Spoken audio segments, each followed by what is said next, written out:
प्रश्नावली 1.1 में अपने 5 तक के क्वेश्चन कंप्लीट हो गए। कल तो 4 तक करे थे, लेकिन 5वां क्वेश्चन अपना दूसरी क्लास में शायद मिल जाएगा आपको। दूसरे दिन करे थे अपन एग्जाम्पल के साथ, उदाहरणों के साथ करे थे। 5वां क्वेश्चन याद होगा आपके। प्रश्न नंबर 6 और 7 ये 2 क्वेश्चन इस प्रश्नावली में बचे हैं, और इसके बाद में 1.2 के बेसिक जानकारी हो जाएगी आज ही। ठीक है, तो चले प्रश्न नंबर 6 देखिए। व्याख्या कीजिए, जांच कीजिए, पता लगाइए कि 7 गुना 11 गुना 13 प्लस 13 और 7 गुना 6 गुना 5 गुना 4 गुना 3 गुना 2 गुना 1 प्लस 5। मैंने बात बोली थी, ध्यान देना, वाज्य संख्याएं क्यों है ये पता करो। ये तो 2 नंबर दे रखे, 1 नंबर नहीं है ये, और हजारों भी नहीं है, जान रहे हैं। ऐसे सोच रहे हो सर बहुत सारे नंबर है, तो 1 2 3 4 5 कितने नंबर है ना, ये 2 ही नंबर है। देखो एक तो पहले वाला मैंने लिख दिया है, और एक अभी नीचे बाकी है ना, एक शेष है। कितने नंबर दे रखे अपने को, कितनी संख्याएं दे रखी है, एक तो ये और एक वो, कितने दे रखी है 2। और पता क्या करना है, पता करना है, जांच करनी है, व्याख्या करनी है कि ये भाज्य संख्या क्यों है। यदि भाज्य संख्या होती है तो ध्यान दीजिए, भाज्य संख्या जब कोई भी भाज्य संख्या हो उनको यदि अपन ऐसे लिख दे, कैसे, अभाज्य गुणा अभाज्य लिख दे। अंक गणित के आधारभूत प्रमेय के अनुसार किसी भी भाज्य संख्या को ऐसे लिखा जा या फिर ऐसे ना लिखा जाए तो कन्फर्म ऐसे तो जरूर ही लिखा जाएगा। एक तो अभाज्य हो जाएगा और दूसरा भाज्य हो जाएगा। ऐसे तो पक्का ही लिखा जाएगा, वरना ये नहीं लिखा जाएगा। ऐसे तो पक्का ही लिखा जाएगा, या तो ये होगा और ये नहीं होगा तो फिर ये तो होगा। मतलब प्रत्येक भाज्य संख्या को या तो ऐसे लिखा जाएगा या फिर ऐसे लिखा जाएगा। तो देख लेते हैं इनमें लिखा जा रहा है कि नहीं लिखा जा रहा है। यदि अपन इस इतनी बड़ी संख्या को यदि इस रूप में डाल सकते हैं तो पक्का ये इतना बड़ा जो नंबर है ना ये भाज्य ही है। दिमाग लगाओ, ये इतना बड़ा नंबर कितना है, मैं गौर करे तो 11 7 77 हो गया। सुनिए ध्यान से, 11 गुना 7 77, 77 को गुना करेंगे किससे, 13 से, समझ गए होंगे। 13 7 91 हो गया क्या, 1 असल की 9, 91 9 100। 1001 को किस 1001 में क्या जोड़ना है, 13 जोड़ दो, प्लस में 13 कितना आ गया ये 1014। खुद बता दो भाज्य है क्या अभाज्य है।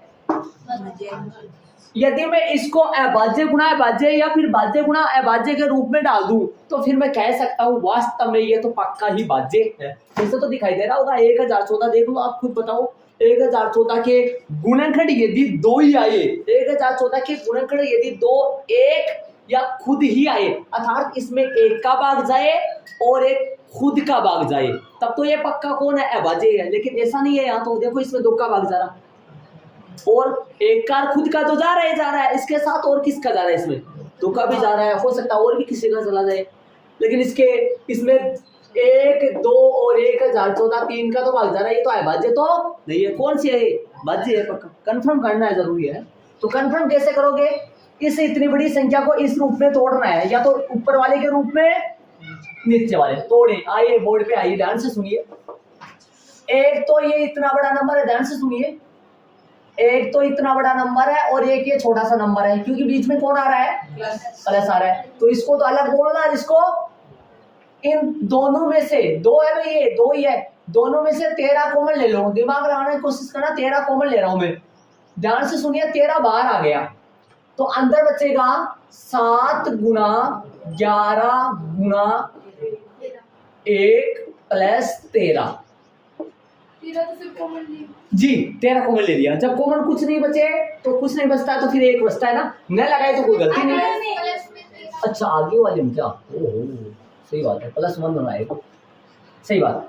मतलब कहने का मतलब समझ गए। अब ये 1 लगाए या फिर भाई यहाँ 7 गुना 11 लिख तो चाहिए, लेकिन ये तो +1 लगाना ही पड़ेगा, सही बात। तो बताओ 13 ही दिया थी, इसमें मैं कॉमन ले लूं, मैंने 13 ही क्यों लिया, और कुछ आ ही नहीं रहा है जी। 13 कॉमन लेने के बाद में मेरे पास बचा 7 गुना 11 +1 लिख तो चाहिए, ये एक मत लिखो चाहिए। ये एक कहाँ से आया, दिमाग लगाओ, ध्यान दो। ये एक किसकी जगह से आया, 13 कहाँ गया, कॉमन आ गया बाहर। कॉमन गुणा में आता है, जोड़ में आता है, फिर बाकी में आता है, गुणा में कॉमन आता है। हल करो इसको थोड़ा सा, 13 इंटू सीधा कर दूं 78। तो बोलो ये 1014 ही था। ये इतना बड़ा फैला के दे रखा, किताब वाला जो दुश्मन है अपना वो फैला के दे रखा इतना बड़ा, इसलिए इससे बड़ा 1014 ही दे देता। अरे ये जो नंबर है इसको कैलकुलेट अपने कैलकुलेट करेंगे, 1014 ही है। 1014 को कैसे लिख सकता हूँ मैं, 13 गुना लिख दिया ना। तो बोलो ये कौन है, पक्का बाजी है। तो ये कौन है, बाजी। बोलो ये कौन है, बोलो कौन सा गया, वास्तव में ये तो बाजी है। बाजे कोई ऐसे तोड़ सकते हैं, देखो ऐसे बताओ मेरे को, 7 कौन है, अभाज्य। 7 को अपने लिख नहीं सकते, 7 गुना 1 लिख सकते हैं, लेकिन 1 न तो भाज्य माना जाता है न अभाज्य। इसलिए अभाज्य संख्या है ना, अभाज्य संख्या, अभाज्य संख्या को ऐसे नहीं लिख सकते, भाज्य संख्या को ऐसे लिखा जा सकता है ना। तो लिख दिया मैंने। क्या लिखोगे अब यहां 13 एक कौन है। अरे ज्यादा महत्व तो यहाँ अभाज्य का होता है या फिर भाज्य का होता है, यहाँ तोड़ने में अभाज्य में एक अभाज्य आना जरूरी है, ज्यादा महत्व अभाज्य का होता है। तो यहाँ 13 एक अभाज्य संख्या है, यहाँ 13 एक अभाज्य संख्या है। यहाँ 13 एक क्या है, अभाज्य संख्या है, जो कि ये कोमा लग जाएगा यहाँ, जो कि दी गई संख्या का एक क्या है भाई, दी गई संख्या कौन सी थी बताओ, दी गई संख्या बता सकते हो आप कौन सी है। दी गई संख्या 7 गुना वो मत बोलो 1014। दी गई संख्या कौन सी थी, 1014 का एक, ये क्या हो गया, एक गुणनखंड हो गया, जो कि दी गई संख्या का एक गुणनखंड है, जो कि दी गई संख्या का एक गुणनखंड है। ठीक है, इसलिए अंक गणित की, इसलिए गुणनखंड है तो क्या हुआ, इसलिए अंक गणित की आधारभूत भूत बात होया करे है या झूठा ही करे है करना। कभी देखा था क्या कोई, मान लो कभी आप जैसे मान लो अब इतने बड़े तो कितने बड़े हो गए आप, तो मान लो मैं नहीं देखा तो आप कहां से देखोगे, देखा था।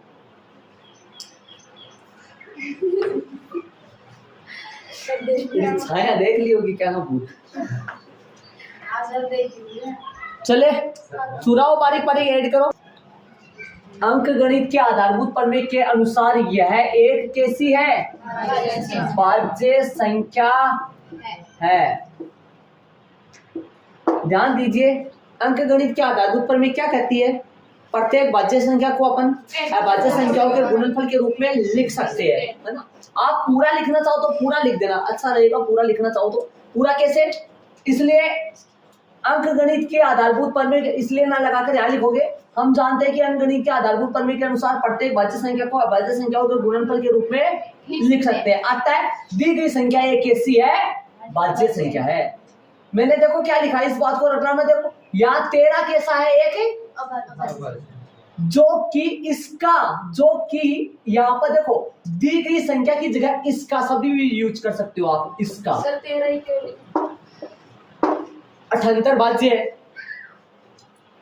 78 भाज्य किसके लिए बताना पड़ता है, अभाज्य के लिए। और मान लो 78 की बजाय मान लो 13 गुना मान लो 17 आ जाता, फिर दोनों के लिए बता देते, क्या लिख देते, यहाँ 13 और 17, यहाँ 13 और 17 अभाज्य संख्या है, जो कि इनके क्या है, दी गई संख्या के क्या है, गुणनखंड है। इसलिए आगे वो सेम आ जाता। लेकिन ध्यान रहे अपने को ज्यादातर फोकस किस शुरुआती संख्या को किसकी जांच करने के लिए, शुरू में तो भाज्य होता है, इसको कैसे तोड़ा जा सकता है, या तो डबल बार अभाज्य आ जाए, अभाज्य गुना अभाज्य, या फिर एक बार तो पक्का क्या आता है अभाज्य और फिर आगे आ जाए भाज्य। इनको नहीं देखना होता है, इनको देखना होता है अभाज्य। समझ गए होंगे। इसलिए अंक गणित के आधारभूत प्रमेय के अनुसार यह एक कैसा है, यह एक भाज्य संख्या। अतः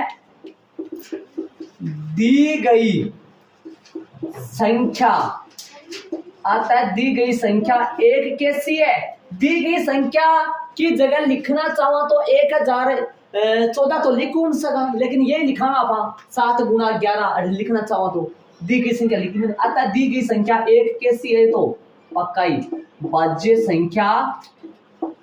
संख्या है। यही इसका आंसर आ गया। लेकिन अभी तक कौन सा हुआ है, सिर्फ पहला। तथा इसी प्रकार, तथा लिख दो, नीचे लिख दो, फिर इसी प्रकार, तो इसी प्रकार यही लिख दो सही। तथा इसी प्रकार बताओ भाई, तथा इसी प्रकार दूसरा नंबर लेंगे 7 गुना 6 गुना 5 गुना 4 गुना 3 गुना 2 गुना 1 प्लस 5 होगा 5। फेंको, हाँ फेंको, क्या फेंको, इसमें फेंको, क्या फेंकोगे, इसमें क्या फेंका था बाहर, इसमें क्या फेंकोगे 5, क्या दिक्कत है, फेंको 5 बार फेंको, अंदर बताओ। 7 गुना 6 हटाए दो इसको, क्यों 1 लगा रहे हो, लगाना चाहो तो लगा दो। 7 गुना 6 गुना 1 गुना 4 गुना 3 गुना 2 गुना 1 प्लस 1, ये 5 भी उड़ गया और प्लस में कौन आया 1। बस आप इतना भी छोड़ सकते हो भाई, आप है ना इसको इतना भी छोड़ सकते हो, ये 13 गुना 78 ना लगाओ तो कोई गलती नहीं, इतना भी छोड़ सकते हो। अपने को ज्यादा क्या ढूंढने की कोशिश कर रहे हैं अपन, अभाज्य। 13 मिल गए अपने को, चाहे ये इसके अंदर, चाहे इसके अंदर अभाज्य पड़ी रहे चाहे भाज्य पड़ी रहे, इनसे कोई मतलब नहीं। ध्यान रहे एक अभाज्य आती है तो आप यहाँ से छोड़ सकते हो, इनको निकाल लो बेटा, उसके जैसे बना लो, बताओ क्या बनेगा, दिमाग लगाने की कोशिश करो। ये 5 गुना कितना बनेगा, 5 गुना कितना बनेगा 42, कितना हो गया क्या बता रही है, 42 12 ये हो गया 1008 है। एक और जोड़ दिया कि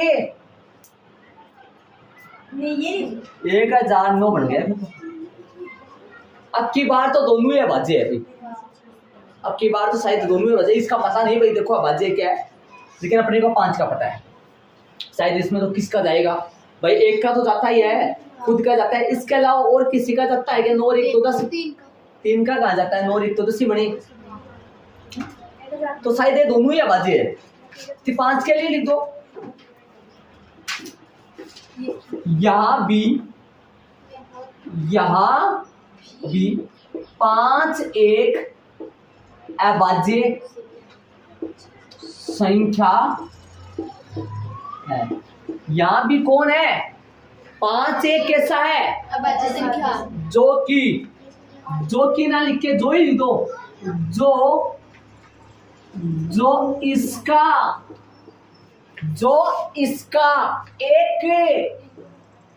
इसका एक कौन है, गुणनखंड है, जो इसका की जगह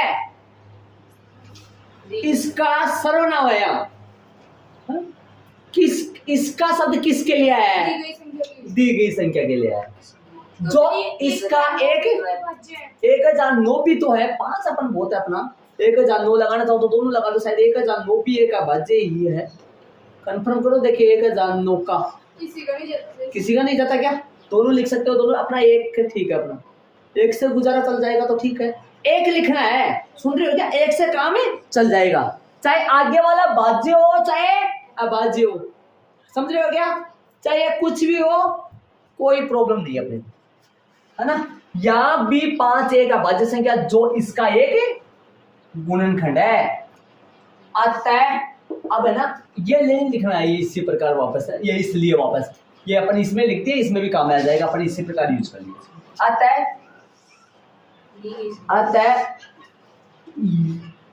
यह दी गई संख्या, अतः दी गई संख्या एक अभाज्य संख्या है। दी गई संख्या, अतः दी गई संख्या एक भाज्य संख्या। ये लो भाई आपका सवाल, दोनों हो गई। अतः दी गई संख्या एक भाज्य संख्या, बेटा भाज्य आएगा, जांच तो भाज्य क्या करना है ना, अब भाज्य तो यहाँ आएगा। जांच क्या करवा रहा है, प्रश्न में क्या बोला है, क्या पता करो, व्याख्या कीजिए कि ये संख्या कैसी हो, भाज्य। पता तो भाज्य है। यहाँ पर इनमें ये देखना है कि भाई ये इतना बड़ा नंबर है, ये कितना बड़ा नंबर है, यहाँ पर पता लगाना चाहिए। तो 1009 तक तो कर ही लिया था भाई। ये कितना हो गया, देखो ध्यान से सुनो, 7 6 को 42 हो गया है ना। 42 से 5 24, 42 को 20 से गुणा करूंगा तो कितना आएगा, 4 8, समझ गए क्या, 0 840 बनेंगे, देख लो सही बात है। इसको गुणा किससे करेंगे, 6 से, 6 से गुणा और करो, लगाओ 0 24 2, कितना हो गया, सही है। इसमें कितना जोड़ोगे, कितना जोड़ोगे, इसमें कितना आया ये 5045 को अपन क्या लिख सकते हैं, ये पूरा कितना बना था याद करो, 1014 बना था। ये पूरा नंबर कितना बना था, 1014 को अपन कैसे तोड़ा, 13 गुणा 78, ये कितना नंबर बना 5045 को अपन कैसे तोड़ेंगे, 5 गुणा 1009। अब सुनो, ये तो ऐसे बताओ, जब यदि अपन कोई भी संख्या हो उसको एक तो अभाज्य संख्या हो और आगे कुछ भी हो, अपने को कोई मतलब नहीं इससे ना, भाज्य भी हो सकता है अभाज्य भी हो सकता है ना, यहाँ पर कुछ भी हो सकता है ये अभाज्य होगी शायद, हाँ अभाज्य है ये। तो अभाज्य को अभाज्य से गुणा करेंगे तो पक्का ये कन्फर्म यहाँ कौन सी होगी, ये पक्की भाज्य होगी। पक्की कैसी होगी, ये भाज्य होगी। तो बताओ ये इतना बड़ा नंबर कैसा महसूस हो रहा है, इस नंबर को अपन तोड़ के किस में डाले हैं, अभाज्य गुणा अभाज्य में डाल दिए इसको। वास्तव में अभाज्य गुणा अभाज्य, तो अभाज्य को नहीं लिख सकते, भाज्य को ही लिख सकते, इसलिए यहाँ पर आने वाला ये इतना बड़ा नंबर कैसा है, तो भाज्य है। और ये इतना बड़ा जो नंबर है ना, ये जो 5045 है, ये दिया गया नंबर ही है, इसको अगले ने तोड़ के लिख दिया ताकि आपको कोई परेशानी ना हो। और यदि ऐसे तोड़ के नहीं लिखता तो इसका क्या करना पड़ता, अपने को अभाज्य गुणन करना पड़ता, वैसे भी कर सकते थे।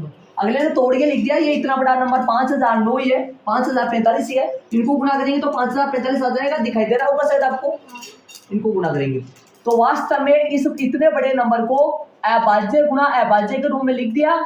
यहाँ भी 5 एक अभाज्य संख्या है जो इसका एक जो कि दी गई संख्या का एक, इसलिए अंक गणित के आधारभूत पन्ने के अनुसार यह एक, अतः दी गई संख्या एक भाज्य संख्या। इसी प्रकार ये नंबर लगा दिया, 5 कॉमन ले लिया, 7 यहीं का यही है, 6 यही है, 5 यही है, 5 की जगह 1, 4 3 2 1 प्लस में 5 की जगह इन सारे को गुणा किया तो 1008 राइट है, 1008 में 1 जोड़ा तो जी। यहाँ भी 5 एक अभाज्य संख्या है जो कोई दिक्कत नहीं है ना, जो इसका एक किसका दी गई संख्या, अतः यह भी एक भाज्य संख्या है, यह भी एक भाज्य संख्या है, इसे लिख सकते हो, अतः दी गई संख्या एक भाज्य संख्या है, आंसर। देख लो ये मैंने वापस नहीं दोहराया, इतना बड़ा एक में लिखने के बाद में वापस दोहराने की जरूरत नहीं है, इसी प्रकार यूज अपन कर लिए। तो ये अपना प्रश्न नंबर 6 हो गया, इसको आप ऐड कर लो, ये रफली ऐड करना नहीं है, देख लो बारीकी से, कोई दिक्कत है तो पूछ सकते हो। इसी पर में काम में आ रही है, इसी सवाल में काम में आ रही है, जो मैंने बेसिक में करवाया था याद करो, और कोई ऐसा सवाल है नहीं, ठीक है। कोई दिक्कत हो, किसी को कुछ पूछना चाहिए यहाँ पर 1009 भी लगा सकते हो अभाज्य ये भी। 5 और 1009 एक अभाज्य, ये अभाज्य संख्या ये दोनों जो इसके गुणनखंड है। ठीक है, तो प्रश्न नंबर 6 हो गया। चलेंगे प्रश्न नंबर 7 में। इनको थोड़ा सा बारीकी से जरूर देख लो, कोई दिक्कत तो पूछ लो। चले भाई क्वेश्चन नंबर 7 में सुनिए, बारीकी से सुनिए। क्वेश्चन में दाई अक्षरों का जो शब्द है ध्यान उसको जरूर यूज करना है भाई। हाँ सुनो, देखो, किसी खेल के मैदान में किसी खेल का मैदान हो सकता है, किसी खेल के मैदान के चारों ओर एक वर्ताकार पथ है। किसी खेल के मैदान के चारों ओर एक दौड़ने का वर्ताकार क्या है? पथ है। दौड़ने का क्या है भाई? वर्ताकार है, पथ है। चारों ओर दौड़ने का वर्ताकार क्या है? पथ है। चलो दौड़ो, कौन दौड़ेगा? वर्ताकार और दौड़ने का पथ है। इधर से टेढ़ा हो गया, हाथ 1 महीना ही गुजर जाता है तो हाथ काबू में नहीं रख पाता है। चलो ठीक है, जैसा बना। किसी खेल के मैदान के चारों ओर एक वर्ताकार पथ है। समझ गए होंगे क्या बोल रहा हूँ? वर्ताकार पथ का मतलब भैया दावत जो दौड़ लगाती है वो ऐसा रहता है। राइट बात है। आगे सुनिए, क्वेश्चन में ध्यान से सुनिए भाई पंकज। इस मैदान का एक चक्कर है, इस मैदान का एक चक्कर है, इस मैदान का भगवान देखो, सुनो सुनो सुनो सुनो सुनो, बारीकी से सुनना। इस मैदान का एक चक्कर लगाने में सोनिया को 18 मिनट का टाइम लगता है भाई। इस मैदान का एक राउंड लगाने में सोनिया को टाइम लगता है कितना? 18। इस क्वेश्चन में बारीकी से देखना, आपको है ना बिना कुछ निकाले आंसर आएंगे इसका। देखो 2 मिनट में आंसर आएंगे बिना कुछ निकाले। और ये भी कन्फर्म पता करेंगे एचसीएफ निकलेगा फिर एलसीएम निकलेगा। लेकिन ये आपको पता होना चाहिए, मान लो दी गई संख्या है, मान लो दी गई संख्या है, बताओ एचसीएफ और एलसीएम में क्या एक संख्या का निकल सकता है? भाई कम से कम 2 तो चाहिए, या भाई कम से कम 2 तो चाहिए। तो दी गई संख्या है। अब एचसीएफ जो होता है ना, एचसीएफ जो होता है एलसीएम होता है, ये एचसीएफ है ना, एचसीएफ कम या बराबर होता है। एचसीएफ उनसे कम या बराबर होता है। राइट बात है। एचसीएफ इनसे कम या देखा होगा आपने। और एलसीएम में बराबर है, अधिक या फिर कैसा होता है? बराबर। ये तो कंफर्म होना चाहिए आपको, समझ रहे हो ना? कौन भाई किसी भी संख्या का एचसीएफ या तो उनके बराबर हो सकता है या फिर कम, पक्का होगा। एचसीएफ ऐसा ही होता है।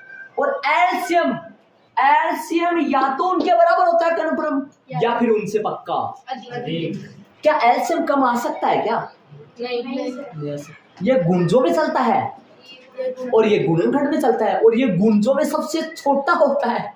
ये भी कंफर्म करो, ये गुंजों में वहां सबसे छोटा होता है और ये गुणनखंड में वहां सबसे बड़ा होता है। आओ इधर सोनिया की तरफ चले, क्या कर रही है? हाँ जी, सोनिया दौड़ लगा रही है। एक राउंड पूरा किया, टाइम लगाई 18 मिनट का। एक चक्कर में सोनिया 18 मिनट का राउंड 18 मिनट लगाती है। सुन रहे हैं मेरी बात? सुनना, एक राउंड में सोनिया चल रही है, सोनिया जा रही है, दौड़ रही है, तेज दौड़ी यहाँ पर आई। और इसका ने एक राउंड में, एक चक्कर में है ना, एक चक्कर में सुनना ध्यान से, सोनिया का एक चक्कर में 18 मिनट का टाइम लग रहा है। सुनना, दिमाग लगाने की कोशिश करना। सोनिया एक चक्कर लगाए ना, इसके एक राउंड लगाए, उसमें 18 मिनट का टाइम ले रही है सोनिया। सुन लेना कान खोल के। आगे चलिए, आगे सुनिए। आप खुद बता दोगे इसका आंसर। मेरी बात सुनना पूरी। जबकि इसी मैदान का एक चक्कर लगाने में रवि सिर्फ और सिर्फ 12 मिनट का ही राउंड 12 मिनट का ही टाइम लेता है। ये सोनिया है और ये कौन है? रवि जो है ना, रवि जो है ना एक चक्कर लगाए ना, एक चक्कर लगाए पूरा रवि, तो ये 12 मिनट का टाइम लेता है। अब एक बार थोड़ा सा इसमें सारांश निकालो इसका, क्या सारांश निकला, क्या रिजल्ट, मतलब क्या करना चाहता है भाई। सोनिया इस मैदान के चारों ओर एक चक्कर लगाए तो 18 मिनट का टाइम लेती है, और रवि इस मैदान के चारों ओर एक चक्कर लगाए तो सिर्फ 12 मिनट का टाइम लेता है। इसका मतलब ये हुआ कि तेज रफ्तार से रवि दौड़ रहा है, ठीक है। दोनों यदि मान लो साथ साथ दौड़ स्टार्ट करे तो धीरे धीरे धीरे धीरे रवि एक टाइम ऐसा आ जाएगा, रवि आगे चला जाएगा, जाएगा ना, नहीं जाएगा, मतलब कम टाइम लेते हुए भी वो आगे चला जाएगा, समझ रहे हो। अब क्या पूछना चाहता है वो, सुनिए ध्यान से सुनिए, क्वेश्चन में सुनिए, ये बात समझो आगे, तो आगे क्वेश्चन को आधे ही पढ़े अपन, आप क्वेश्चन पढ़ रहे।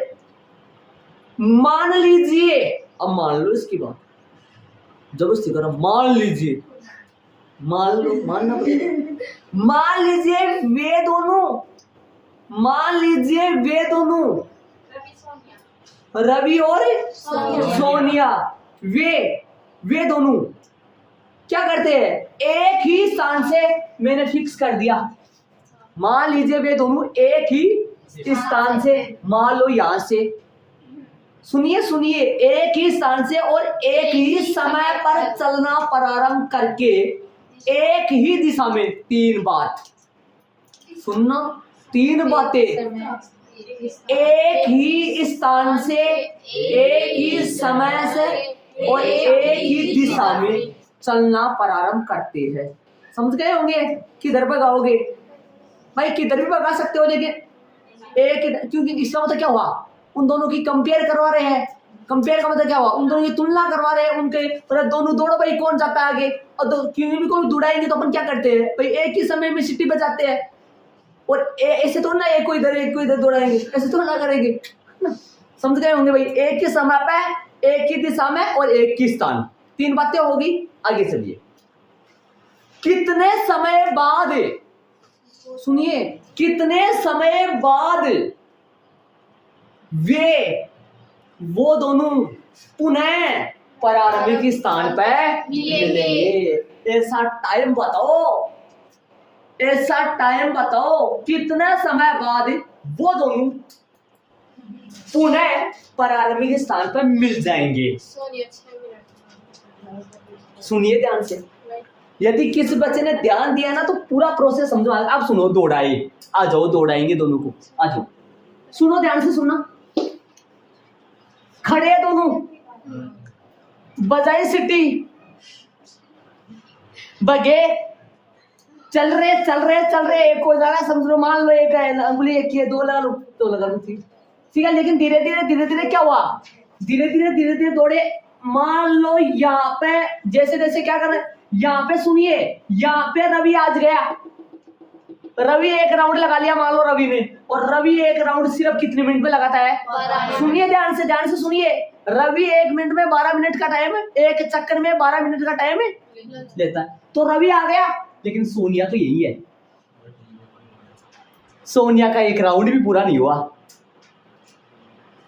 समझिए क्यों, सोनिया तो यही है, क्योंकि सोनिया एक चक्कर लगाने में 18 मिनट का टाइम लेगी, बल्कि रवि तो एक चक्कर में 12 तो रवि तो पहुंच गया, लेकिन सोनिया तो यही है 6 मिनट। वो तो कोई बात नहीं, 6 तो मत जोड़ो, लेकिन आपको ये समझवाना चाहिए कि रवि 12 मिनट में कहाँ आ जाएगा और सोनिया 12 मिनट में कहाँ रहेगी।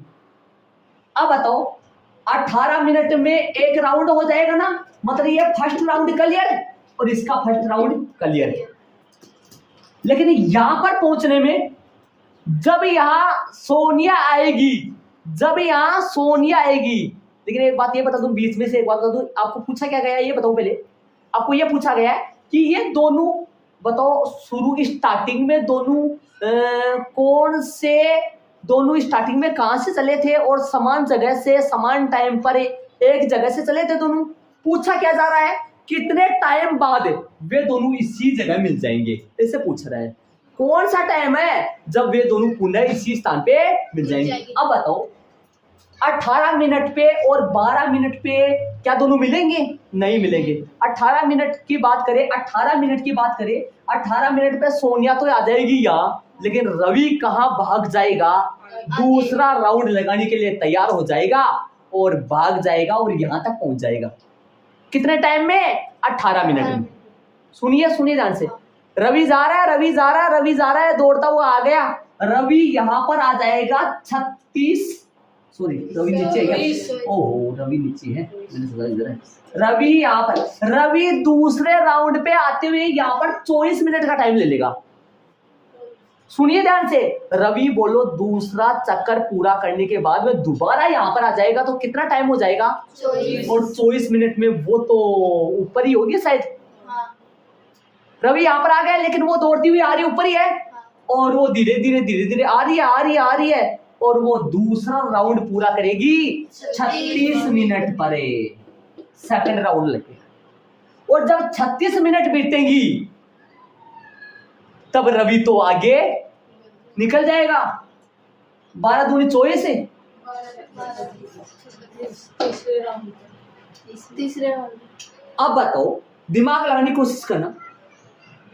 यहां पर मान लो 7 बजे दोनों चले थे, मान लो 7 बजे दोनों चले थे, तो वे दोनों पुनः इसी स्थान पर कितने टाइम बाद मिलेंगे? 7:36 लेकिन इन दोनों में बहुत फर्क पड़ गया। रवि ने तो लगाए 3 राउंड और सोनिया ने लगाए 2 राउंड। प्रश्न में क्या पूछा गया आपसे? आपसे सिर्फ इतना ही आंसर पूछा है कि वे दोनों पुनः कितने समय बाद प्रारंभिक स्थान पे मिलेंगे। तो वे दोनों पुनः 36 मिनट के बाद प्रारंभिक स्थान पे मिलेंगे। पुनः क्यों बोला गया है? दोबारा। स्टार्टिंग में मिले थे कि कब? जब रेस स्टार्ट हुई थी, जब स्टार्टिंग में यहाँ दोनों स्टार्ट यहीं से करे थे तब मिले थे। अब सुनिए, देखो 12 दूनी 24, 12 तिया 36, क्या लिख दिया? सही लिख रहा हूँ क्या? लिख तो सही रहा हूँ ना। 48 से 60 और तीसरे राउंड, तीसरे स्थान को बता दूंगा अभी, देखना तीसरे का 18, 36, 54, 72, कितना आएगा? 90 आएगा क्या? 108, इधर देख लो, इतना कितना आएगा? 72 हो गया। अब बताओ, ये दोनों यहाँ पे मान लो स्टार्टिंग में दोनों प्रारंभिक स्थान पे मिल गए। जब रवि और यहाँ पे मिल गए लोग, 36 मिनट बाद वे दोनों पुनः प्रारंभिक स्थान पे मिल जाएंगे। लेकिन रवि जो है ना, रवि 3 चक्कर लगा देगा, सोनिया सिर्फ 2 ही चक्कर लगाएगी। और यदि और भी पूछे ना अगला, समझ रहे हो ना, और भी पूछे, अपने को ये पूछे ना कि भाई तीसरी बार बोलो थे, तीसरी बार वे दोनों पुनः प्रारंभिक स्थान पे कब मिलेंगे? 42 मिनट के बाद। लेकिन रवि बेचारा बड़ा समझदार है भाई, समझदार क्या बोलोगे? देख लो कितने राउंड लगा देगा। लेकिन सोनिया तो 4 राउंड। मैंने पूरा विवरण। अब बता दो, ये गुणज चल रहे हैं या गुणनखंड चल रहे हैं? गुणज। और गुणज से बोलो एलसीएम निकलता है या एचसीएम निकलता है? एलसीएम। तब बता दिया मैंने आपको कंफर्म, इसका निकलने वाला एलसीएम। ये बताओ, क्या 18 और 12 आंसर आएगा या फिर इससे ज्यादा आंसर आएगा? ज्यादा ही आएगा, ये कंफर्म है। और ज्यादा आंसर तो फिर किसमें निकलता है? एलसीएम में। तो भाई सीधी सी बात ये है, इनका एलसीएम निकाल दो। ये तो बिना ही फालतू की रामलेट है, इसको बिना फालतू की तो आप समझ लो, बिना फालतू मान रहे हो, कैसे मान रहे हो, लेकिन अभी सवाल नहीं हल हुआ है, समझ रहे होंगे आप। मैं आपको इसमें ये बताया हूं कि क्या निकलेगा? एलसीएम। और आंसर कितना आएगा?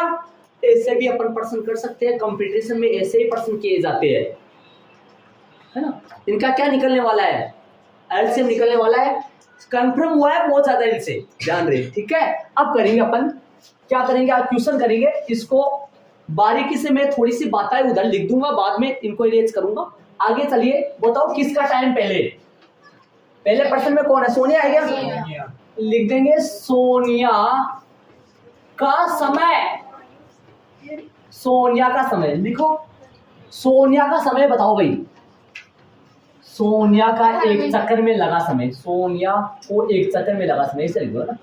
सोनिया को एक चक्कर में लगा समय,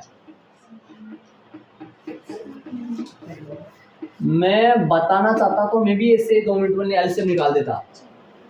आपको कंफर्म हो गया होगा कि बहुत समझ में आ गया होगा, शायद आंसर कितना आएगा। सोनिया को एक चक्कर में लगा समय बराबर में 18 मिनट तथा रवि को एक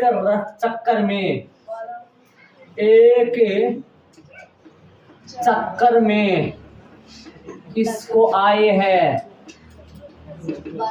12 मिनट को आए हैं, 12 मिनट को चक्कर पहुंच जाएंगे। चलिए भाई, अतः वाली लाइन में क्या पूछा है, अतः वे दोनों प्रारंभिक स्थान पर पुनः कितने समय बाद मिलेंगे। अतः तो प्रारंभिक स्थान पर लास्ट में लिखेंगे लाइन को ना, एक बार यहां लिख दे, वे दोनों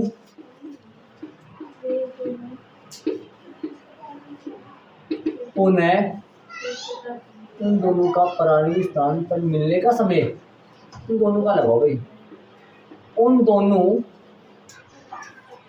का पुनः प्रारंभिक, उन दोनों का पुनः प्रारंभिक स्थान पर मिलने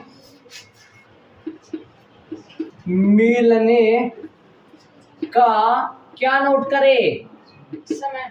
उन दोनों, ये उन है, उन ये कोई भेड़ बकरी है ना, उन दोनों का पुनः प्रारंभिक स्थान पर मिलने का समय क्या निकलेगा, एलसीएम ऑफ 18 और 12 का। सही बात है, कंफर्म हो गया। 3 लाइन लिखी है मैंने, 3 लाइन लिखी है। पहली लाइन मैंने लिखी है सोनिया को एक चक्कर में लगा समय, ऐसे लिख देना सोनिया का समय, कोई गलती नहीं है, सोनिया का समय तथा रवि का समय। अब 12 मिनट 18 मिनट, उन दोनों का पुनः प्रारंभिक स्थान, पुनः मतलब एक बार वो स्टार्टिंग में जब रेस चालू हुई थी ना कब मिले थे, दोबारा कब मिलेंगे 36 मिनट बाद। लेकिन सोनिया 2 चक्कर लगा पाई, रवि जैसे जैसे जैसे जैसे घूम जाएगी वो अपने हिसाब से बन जाएगा अपने आप, मैंने समझा दिया पूरा बारीकी से। उन दोनों का पुनः प्रारंभिक स्थान पर मिलने का समय आ जाएगा जब अपन ये फाइंड कर देंगे। अब ये फाइंड करना आपको आता है ना, कर दो, क्या दिक्कत है। अब वो बनाओ तो बनाओ और वो ना बनाओ तो सीधा लिख दो का बाजे गुणनखंड, का बाजे गुणनखंड जी, सीधा लिख दो, चाहे वो बनाओ तो वो बना लो, वो क्या वो लाइन खींच चाहे वो बना लो जी, लेकिन वो नहीं बनेगी, ना बनाओ तो मत बनाओ, हम तो बनाएंगे। हमारे छोटे छोटे बच्चे भी, गरीब बच्चे, उनको भी थोड़ा समझ में आ जाए। ये रफली में बना सकते हो आप। 18 2 36 क्या 36 माथा का 12 लिखा 2 9 3 3 छोटा सा है, वैसा भी कर लो चाहे सीधा। 6 2 3 3 1 बाबू आ गया। 18 का अबाजे गुणनखंड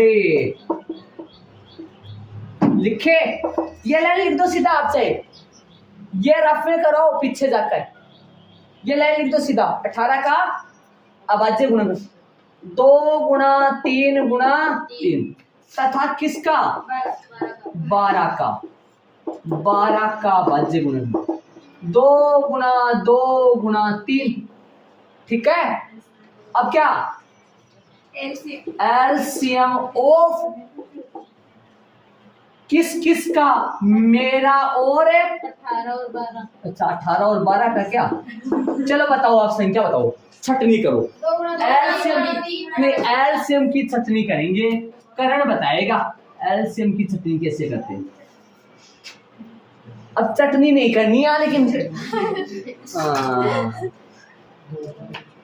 2 इनमें भी है 2 इनमें भी है, हाँ इनमें भी, इसमें एक बार इसमें तो भाई 2 आएगा 2 बार, 3 इसमें 2 बार, 3 इसमें 1 बार, 3 आएगा तो आंसर है वो आएगा जो मैंने पहले बताया 36। आता है पर्सन में देख, आता है वे दोनों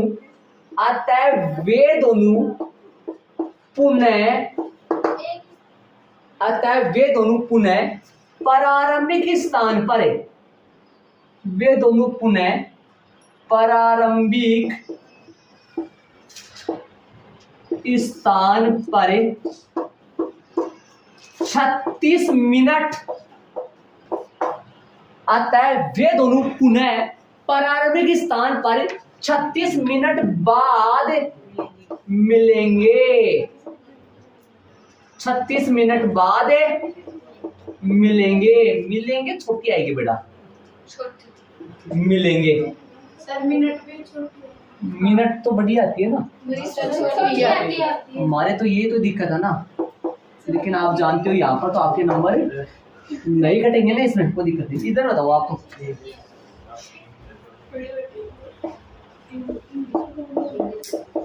हमारे तो ये तो दिक्कत है ना। चलो आंसर कौन सा आया, 36 मिनट। इतनी बारीकी से तो शायद वैसे भी कोई नहीं पढ़ाएगा, जिनको जो इधर उधर आंटे फिर रहे हैं ना, उनको शायद ये बता देना थोड़ा सा, है ना, शायद उसमें इससे ज्यादा तो और कहीं से ज्यादा तो इसमें हो जाएगा। सही बता रहा हूँ, आराम से बेनिफिट हो जाएगा जरूर। इतनी बारीकी से बता रहा हूँ ना, इतना देखो जाके देखो कितना हो गया, 42-40 मिनट हो गया, 1 मिनट, वो जाके वो कलियर समझाने वाला काम है ना, इतना कोई मैंने बताया पहले आपको तुरंत समझ में आ गया होगा वास्तव में कैसे आया 36 से, रफली भी समझ में आ गया। जैसे आराम से सपोज देखो 12, 24, 36, एक तो ये चला और दूसरा क्या चला 18, 36 हो गया तुरंत, वो तो 3 राउंड और वो 2 राउंड हो गया, आराम से कर लिया। ठीक है, चले पर्सन नंबर 7 हो गया, अब अपन आगे चलेंगे। हाँ 1.2 का बेटा 1.2 का, ठीक है, चलेंगे आगे, इसको ऐड कर लो। अभी सुनिए मैंने क्या मसाला तैयार किया है।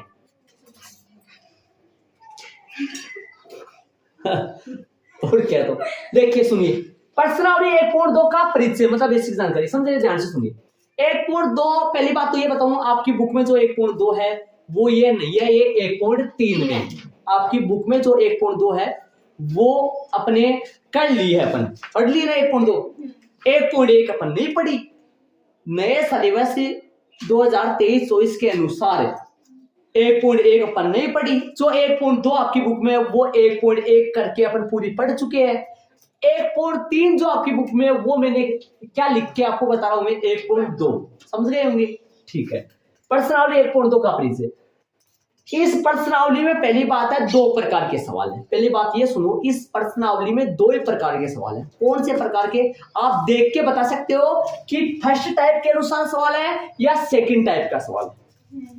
आप ऐसे बोल दो कि भाई मतलब ई टाइप को है या ई टाइप को, टाइप बोले चाहिए प्रकार बोलो, पहला प्रकार को है दूसरा प्रकार को, कौन सा, इनको बोलेंगे कैसे वो सुनो।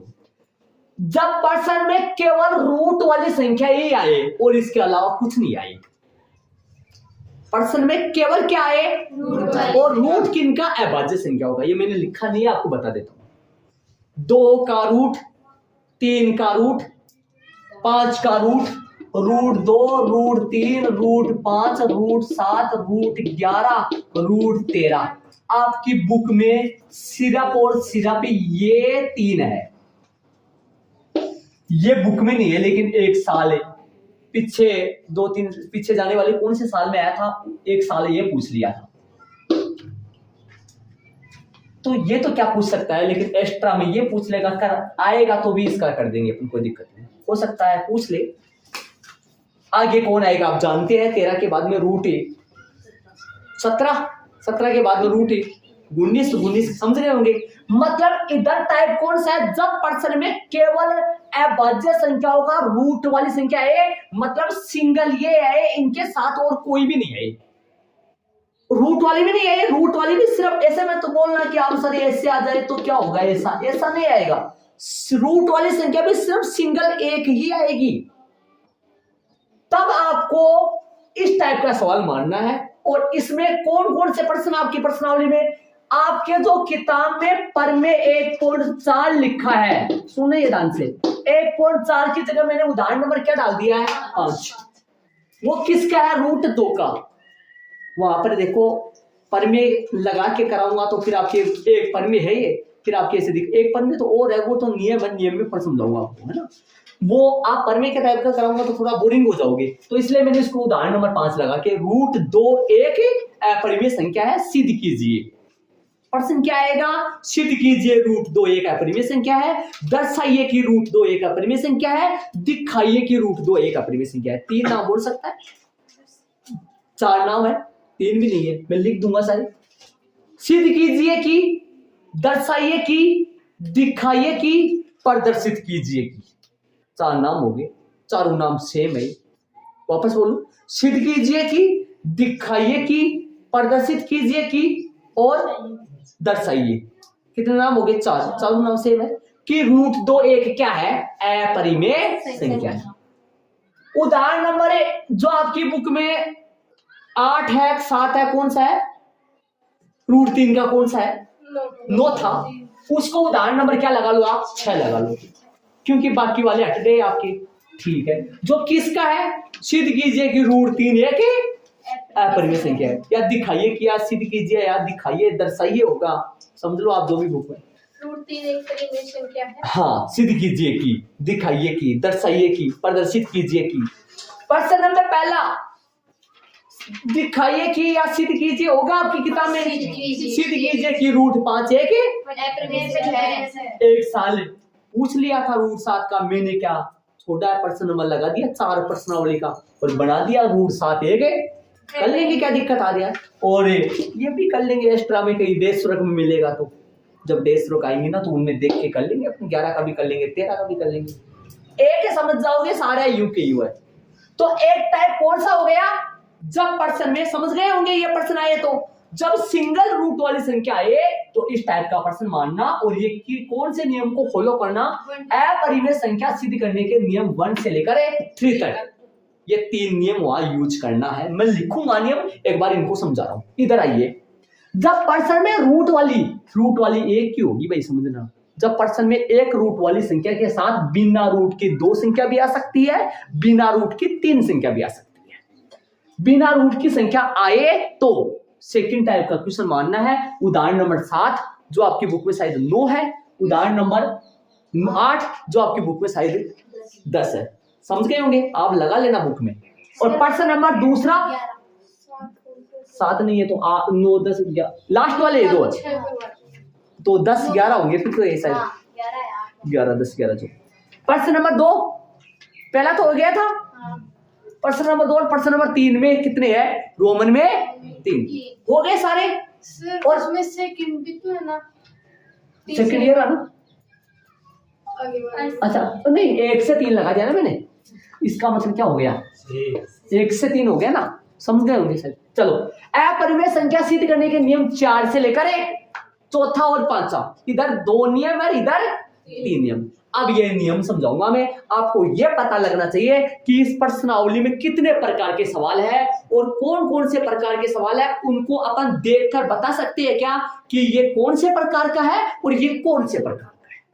बोर्ड के एग्जाम में हर साल एक प्रश्न आता है 2 नंबर का या 3 नंबर का, यहां से पक्का, और अब की बार तो कंफर्म आएगा क्योंकि अब की बार 1.4 भी बैठा दिए उधर से और 1.1 भी बैठा दिया, तो अब की बार कंफर्म बच्चा ही क्या है, एलसीएम एलसीएम 2 प्रश्न तो पक्के आने, 80 नंबर का पेपर बनाना ना, तो 80 नंबर का पेपर बनाना तो फिर 2 प्रश्न तो जायज ही है, तो 2% एक तो है, इससे पहले सेव करेगी, कंफर्म आएगा, पक्का कंफर्म आएगा। लेकिन ये समझ में आना चाहिए कि कितने प्रकार के सवाल है, बोलो 2 प्रकार के। एक तो सिंगल रूट वाली संख्या है तब का, और एक रूट वाली संख्या सिंगल रूट वाली तो एक ही आती है। सिंगल रूट वाली संख्या के साथ बिना रूट की 2 संख्या भी आ सकती है, बिना रूट की 3 भी आती है। और ये कौन से प्रश्न, ये 4 से लेकर 5 तक के नियम काम में आएंगे, चौथा पांचवा, और इधर 1 से लेकर 3 तक। ये नियम मैं लिख देता हूं, ये यहाँ तक ऐड कर सकते हो आपने, ठीक है। चलेंगे आगे। अभी मैंने लिख दिया है ताकि आप परेशान ना हो, थोड़ा लंबा प्रोसेस न जाए। आइए यहाँ पर समझाते हैं इनको। 3 ये 2, आइए सारी देखिए। सबसे पहला रूल आपने कक्षा 8 से कक्षा 9 में पढ़ते आ रहे हैं, समझ लो। प्रत्येक परिमेय संख्या को p बटा q के रूप में लिखा जा सकता है, कोई दिक्कत नहीं है, समझाने की कोई बात नहीं है। परिमेय संख्या को अपन p बटा q के रूप में पाए लिख सकते हैं। अब आपको ये काम में कहा आएगा, मेरी बात सुनो, जब भी परिमेय आएगी तो मैं बटा में लिख सकता हूँ, सुन लेना। जब भी परिमेय संख्या आएगी तो समझ जाना मैं बटा में लिख सकता हूँ, ठीक है। चले दूसरा रूल में चलेंगे। दूसरा रूल आपकी किताब में परिमेय 1.3 करका है।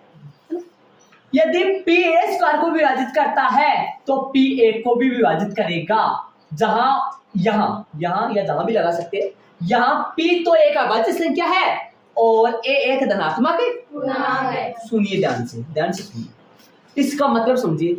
देखो एक बात सुनो, यदि p a स्क्वायर को विभाजित करता है तो p a को भी विभाजित करेगा। तो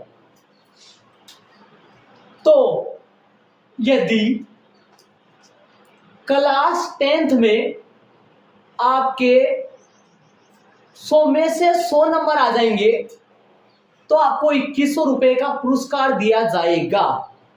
तो यदि आपके 100 में से 100 आए तो आपको 2100 का पुरस्कार दिया जाएगा। तो मतलब सुनो, क्या मतलब हुआ, ऊपर वाली बात होगी तो फिर नीचे वाली। इसका मतलब क्या हुआ, यदि p a स्क्वायर को विभाजित करता है तो फिर p a को भी विभाजित करेगा। मतलब ये होने पर ये होगा, ये होने पर ये होगा। हाँ, ऊपर वाली घटना घटित हो जाए ना, बरसात आएगी तो छाता लेंगे,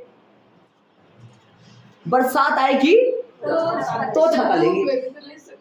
मतलब ज्यादातर मतलब बोले छाता का नाम ले तो बरसात, मतलब बरसात और छाता, छाता और बरसात। इधर आइए, अब मैं नंबर बताता हूँ, ध्यान से सुनिए, ध्यान दीजिए। p कैसा है, अभाज्य में नंबर ले रहा हूँ। p तो अभाज्य संख्या, ले लेता हूँ 2 ले लिया।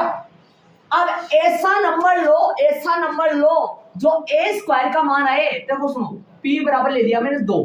अब a स्क्वायर मीन्स ले रहा हूं मैं 4। a स्क्वायर मीन्स 4 इसलिए ले रहा हूं, ऐसा लेना है, a स्क्वायर का मान ऐसा लेना है ताकि a स्क्वायर को p विभाजित कर दे, अर्थात a स्क्वायर में p का पूरा भाग चला जाए। तो क्या यहां a स्क्वायर बटा p पूरा आ रहा है, अर्थात 4/2 पूरा आ रहा है, कट के 2 आ रहा है, तब तो p है ना, p तब तो p a को भी विभाजित करेगा। यदि ऐसा है तो फिर p a, लेकिन ये तो आपको लेना है ऐसा। p तो मैंने 2 लिया, 2 कैसे, क्यों, अभाज्य संख्या। a स्क्वायर कितना लिया, 4, a स्क्वायर 4 लिया तो a कितना आएगा समझ जाओगे शायद अपने आप। a बराबर में आएगा √4 जो कि आएगा 2।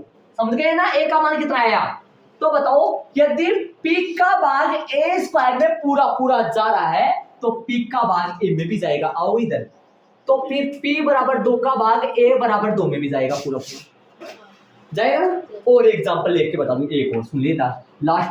p बराबर ले लेता हूं मैं 3, p कैसा लेना है, अभाज्य, और a स्क्वायर बराबर ले लेता हूं मैं 9।